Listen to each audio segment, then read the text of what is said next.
Desa Supat terletak di Kecamatan Babat Supat, daerah Musi Banyuasin, Provinsi Sumatera Selatan.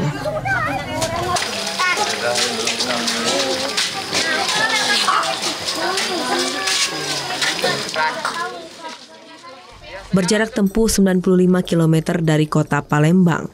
Disinilah beratus tahun lalu penyebaran Islam dilakukan oleh ulama yang mendapat julukan Puyang Godek.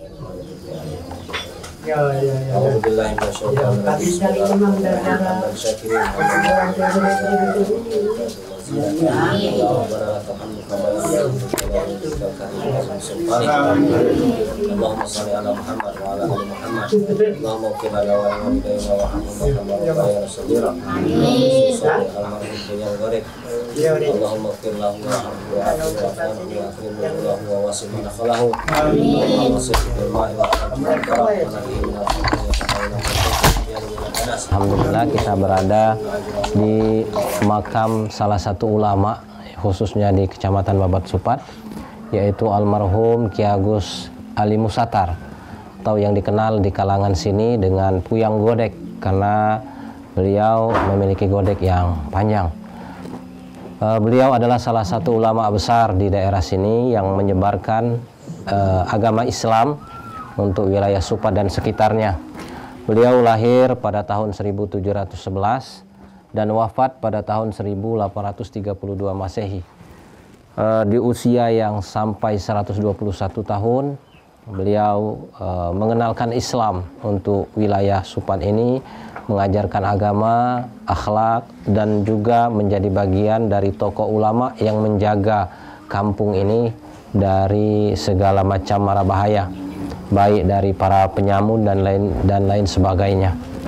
Banyak sudah generasi-generasi yang beliau lahirkan, khususnya di desa Supat ini, dan alhamdulillah sampai saat ini Islam masih tetap dilestarikan di desa ini, tetap dijaga, dirawat, bahkan pengajian-pengajian yang beliau lakukan semenjak dulu tetap dilestarikan di desa Supat ini. Puyang Godek ini memiliki istri, yaitu Nyimas Syarifah binti Ki Agus Anang, juga menjadi bagian dari Kesultanan Palembang. Maka dari itu, dari ziarah pada hari ini banyak yang dapat kita ambil dari makam Puyang Godek ini, yaitu semangat dakwah beliau terhadap dakwah Islam di Nusantara, khususnya di Kecamatan Babat Supat ini. Para pemirsa Jejak Islam yang dirahmati Allah Subhanahu wa Ta'ala, inilah di antara kisah dari salah satu ulama besar di desa Supat, yaitu Ki Agus Ali Musatar, atau yang lebih akrab dikenal dengan Puyang Godek. Bismillahirrahmanirrahim. Puyang Godek bernama asli Ali Musatar. Beliau hidup pada tahun 1711 Masehi dan wafat 1832 Masehi.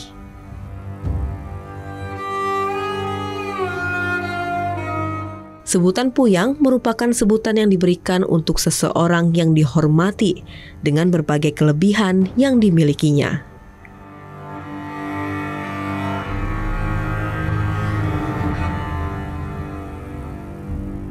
Julukan Puyang Godek dikarenakan penampilan beliau yang memiliki godek yang lebat. Beliau ini yang pertama kali untuk merintis desa Supat ini, sehingga terciptanya suasana yang sejuk. Kemudian beliau ini adalah pemuka agama yang datangnya dari Palembang. Beliau berada di sini, itu ada kejadian datangnya lanon, uji kami dalam bahasa kami, sehingga lanon ini akan mengambil anak orang dan istri orang. Sehingga Ali Musatar ini yang menanggung jawabkan, sehingga pada saat itu semua orang takut lanon itu. Pernah dia melihatkan, menancapkan keris, nyuruh komandan lanon untuk membunuh dia. Sehingga kalau keris ditancapkan itu, keris itu meleot, mata meletot aja kami. Nah, sehingga pedang pun macam itu. Sehingga semua masyarakat pada waktu itu dapat melihat langsung dalam hal itu bahwa bunuhlah kalau kamu berani masyarakat kami. Semua orang lanon itu berlari pusing-pasing sehingga tidak ada masalah. Sampai saat ini desa Supat ini aman, makmur dan tentram.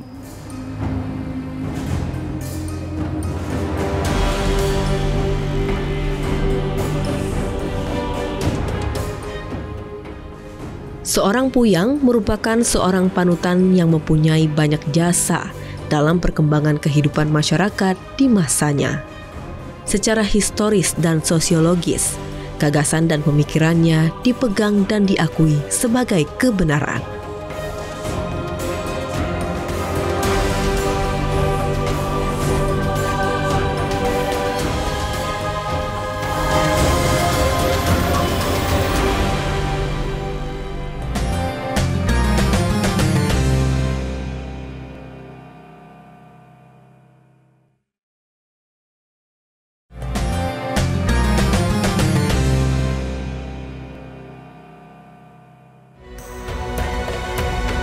Assalamualaikum warahmatullahi wabarakatuh. Bapak Ibu hadirin, alhamdulillah pada hari ini kita tetap melaksanakan pengajian rutin kita setiap bulannya. Pengajian ini kita ketahui ini terus berlangsung, yang diawali oleh leluhur kita. Yang pertama yaitu puyang kita, pertama yang sekali yang menularkan kepada kita. Alhamdulillah pengajiannya tetap kita laksanakan setiap bulannya. Nah, pengajian ini akan dipimpin oleh Pak Ustadz, ini Haji Muhammad Siddiq. Demikian Bapak Ibu, kita laksanakan pengajian ini sebagaimana mestinya. Demikian dari kami sebagai pengantar. Kepada Bapak Muhammad Siddiq kami persilakan. Baik, Assalamualaikum warahmatullahi wabarakatuh. Waalaikumsalam warahmatullahi wabarakatuh. Marilah kita mulai, kita buka pengajian ini dengan bersama-sama bersalawat kepada baginda Rasulullah Sallallahu Alaihi Wasallam. Allahumma sholli alaihi wa ala sayyidina Muhammadin bil qulubi wa aliha wa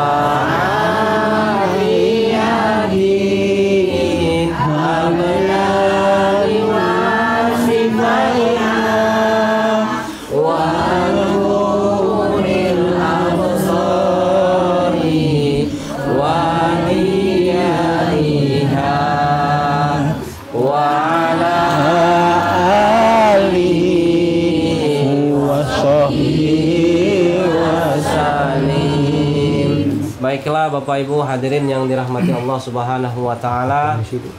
Sebagaimana yang kita ketahui semua bahwa pondasi dalam beragama Islam adalah salat. Sebagaimana Rasulullah Sallallahu alaihi wasallam bersabda, "As-salatu imaduddin", bahwa salat itu adalah tiangnya agama. Faman aqamaha faqad aqamad-din. Barang siapa yang mendirikan salat, maka dia juga telah mendirikan agama. Faman hadamaha faqad hadamad-din. Barang siapa yang meninggalkan dan melalaikan sholat, maka dia juga telah menghancurkan agama. Pesan ini telah disampaikan oleh leluhur kita, yaitu yang kita kenal dengan Puyang Godek, yang selalu mengingatkan kapanpun, dimanapun, dan dalam keadaan apapun kita, jangan sampai kita meninggalkan sholat kita. Karena sholat adalah komunikasi kita kepada Allah Subhanahu wa ta'ala. Sholatlah yang akan membersihkan hati-hati kita dari kotoran, dengki, hasad, cemburu yang berlebihan, sedih yang berlebihan. Semuanya akan Allah bersihkan dengan sholat khusyuk yang kita lakukan. Bapak Ibu hadirin yang dirahmati Allah, Allah Subhanahu wa ta'ala berfirman, "Aqimis sholata wa atuz zakah." Dirikanlah sholat dan tunaikanlah zakat. Maka dari itu pesan ini terus kita ingatkan kepada kita semua, terkhusus Bapak Ibu pengajian rutinan Desa Supan ini, agar supaya kita dapat saling mengingatkan untuk sholat. Kepala keluarga yaitu para suami, ingatkan para istri untuk selalu sholat. Orang tua agar supaya kita selalu mengingatkan anak-anak kita tentang sholat. Karena saat ini Bapak Ibu hadirin yang dirahmati Allah, ketahuilah bahwa bencana para remaja anak-anak kita sekarang sudah banyak sekali, ya. Pergaulan bebas, handphone yang sudah sangat mudah sekali digunakan oleh anak-anak kita, maka semua cobaan, semua ujian itu dapat akan dibentengi oleh anak-anak kita dengan sholat. Sholat harus dilatih dari sedini mungkin. Sholat tidak menunggu kita harus baik ibadah dulu. Sholat tidak menunggu kita harus taubat dulu. Tapi sholatlah, karena sholatlah akan membuka pintu hidayah bagi kita. Bapak Ibu hadirin yang dirahmati Allah, mungkin ini yang dapat kami sampaikan. Semoga kembali ini kita terus memperbaharui semangat kita tentang sholat. Kita terus khusyuk, belajar khusyuk dengan sholat kita. Dan kita berharap kepada Allah Subhanahu wa Ta'ala agar supaya kita mati dalam keadaan husnul khatimah. Amin. Terima kasih atas segala perhatian. Mohon maaf atas segala kekurangan. Kita insya Allah jumpa lagi di bulan selanjutnya dengan tema yang akan kita lanjutkan, yaitu tentang sholat. Billahi taufiq wal hidayah. Wassalamualaikum warahmatullahi wabarakatuh. Waalaikumsalam warahmatullahi wabarakatuh. Jika pada abad ke-18 masa Kesultanan Palembang, Islam mengalami perkembangan yang pesat melalui jalur pelayaran dan perdagangan, di mana banyak pendatang dari Timur Tengah.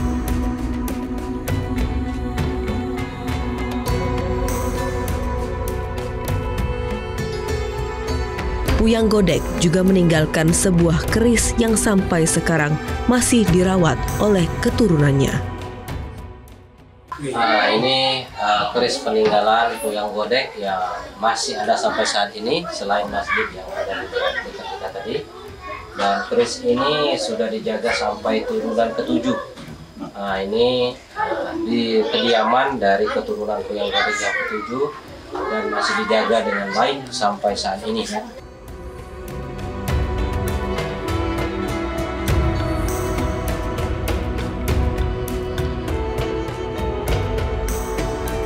Manusia bisa meninggalkan raga, tapi perjuangan tidak akan sia-sia. Demikianlah yang dicontohkan oleh Puyang Godek ratusan tahun yang lalu hingga saat ini masih dapat dilestarikan oleh kita semua.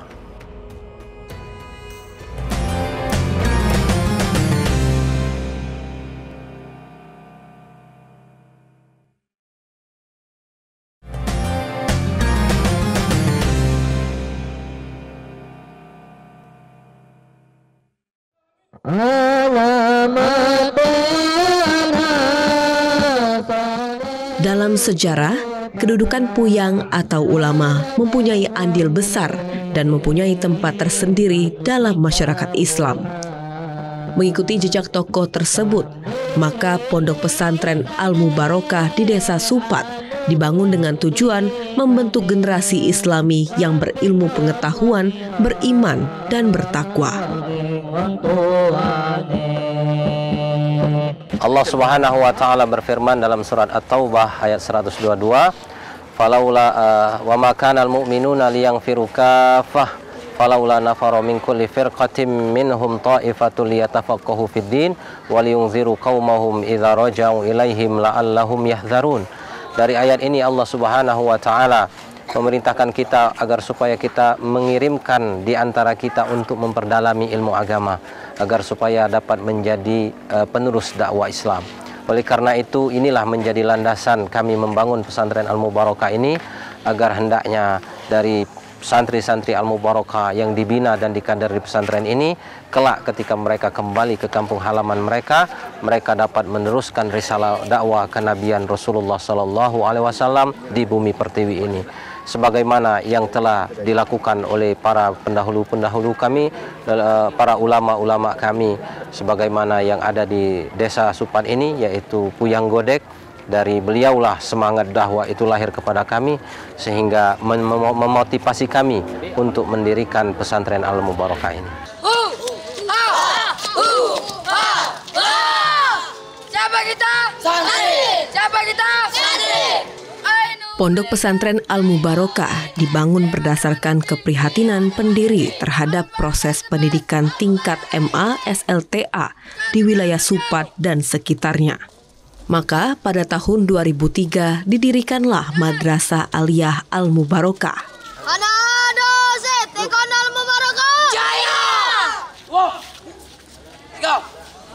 Madrasah Al-Mubarokah saat itu masih menggunakan bangunan dengan status pinjam pakai bekas gedung SD di Desa Supat.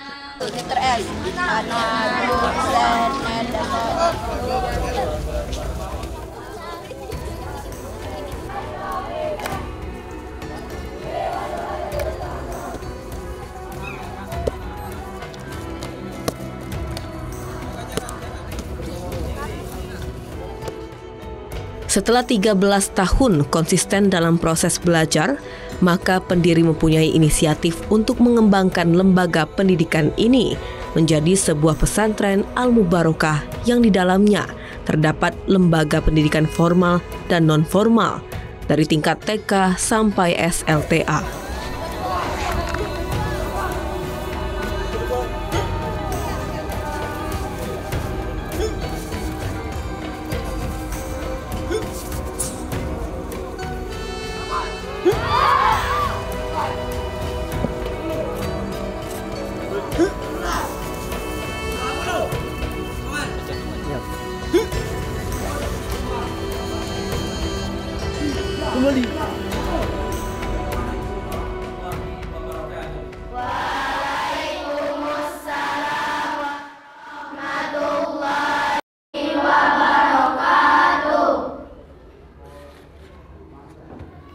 Fakhairu nabda darsana hadza bi qiraati al-basmalah.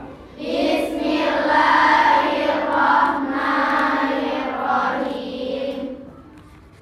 Banati talibat haya nahnu nakhtu ila darsin jadid. Tayyib, qabla an nakhtu ila darsin jadid as'alukum amma yata'allaq bi darsil madhi. Sabiqan ta'allamna an darsi fi'lul madhi. Al-an sanata'allam ma yata'allaq bi fi'lil amri. Tayyib. Man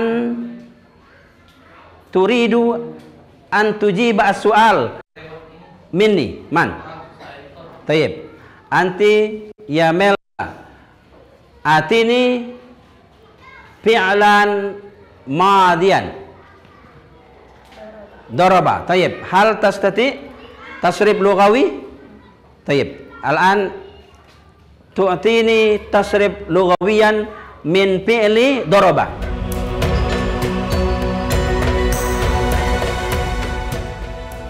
Pesantren Al-Barakah bermakna yang diberkahi.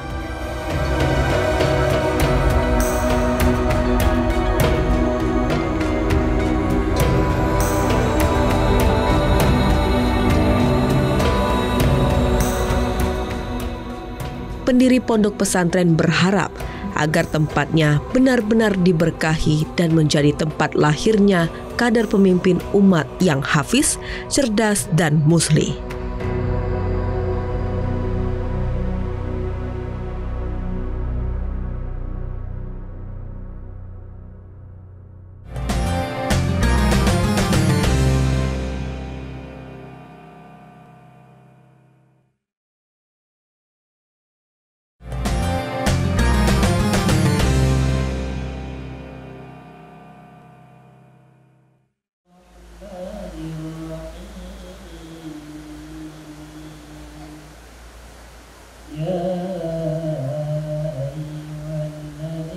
Pada tahun 2016, pihak yayasan mendapat hibah tanah seluas lebih kurang 9.887 meter persegi. Saat ini, pesantren berdiri di atas lahan seluas 2 hektar. Dalam bidang pendidikan, selain madrasah aliyah, dibuka juga program pendidikan formal berbasis Islam terpadu. Mulai dari jenjang SD Islam terpadu, SMP Islam terpadu, dan madrasah aliyah. Sistem belajar dibuat semi alam dalam ruang kelas dan ruang terbuka, sehingga tidak membosankan peserta didik. Pendidikan non-formal pondok pesantren akan membuka madrasah aliyah untuk menguatkan fondasi keagamaan. Sehingga peserta didik diharapkan dapat melanjutkan ke jenjang pendidikan yang lebih tinggi, baik dalam negeri maupun ke luar negeri. Terkhusus ke Universitas Al-Azhar Mesir. Kami mengutamakan tentang pembinaan akhlak dan contoh daripada para dewan guru dan pengasuhan. Itu terbukti bahwa di pesantren kita sudah berkomitmen tanpa ada kekerasan di sini, dan kita awasi mereka, kegiatan mereka selama 24 jam dengan dipasangkan beberapa CCTV di setiap pojok kamar, asrama, tempat kamar mandi, dan tempat-tempat krusial lainnya, agar supaya anak-anak di pesantren Al-Mubarakah dapat terawasi dengan baik. Kami juga di pesantren Al-Mubarakah ini melakukan konseling setiap bulan. Setelah pengajian bulanan dipanggil wali santri agar supaya berkomunikasi dengan baik untuk bersama-sama menyepakati arah pendidikan terhadap anak-anak masing-masing.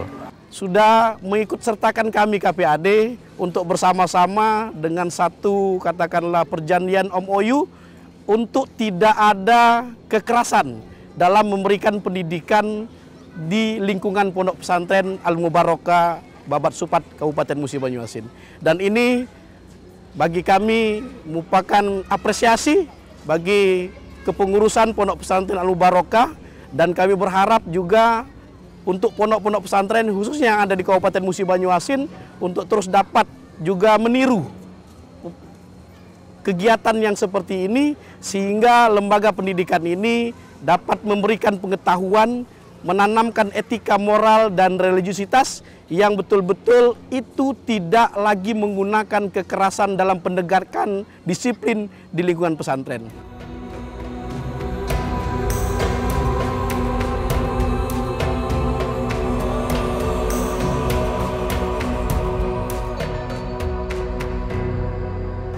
Adapun nasihat untuk para santri dimanapun berada, sebagaimana pesan Imam Syafi'i rahimahullah. Beliau pernah berkata dengan syair yang indah dan ditulis dengan tinta emas, "Akhi lan tanalul ilma illa bisittatin, zakaun wa hirsun wa ijtihadun wa dirhamun wa suhbatul ustad wa tuluz zaman." Wahai saudaraku, sekali-kali engkau tidak akan mendapatkan kesuksesan kecuali dengan 6 perkara. Yang pertama yaitu dengan kecerdasan, yang kedua dengan rasa rakus terhadap ilmu, yang ketiga dengan sungguh-sungguh, yang keempat dengan modal yang besar, yang kelima dengan bersahabat dengan ustadz, yang keenam yaitu yang terakhir adalah dengan waktu yang panjang. Semoga para santri dimanapun berada dapat terus bersemangat dalam menuntut ilmu agar supaya kelak pada saatnya kembali ke kampung halaman dapat meneruskan risalah dakwah Islam, agar supaya Islam kita menjadi Islam yang rahmatan lil alamin.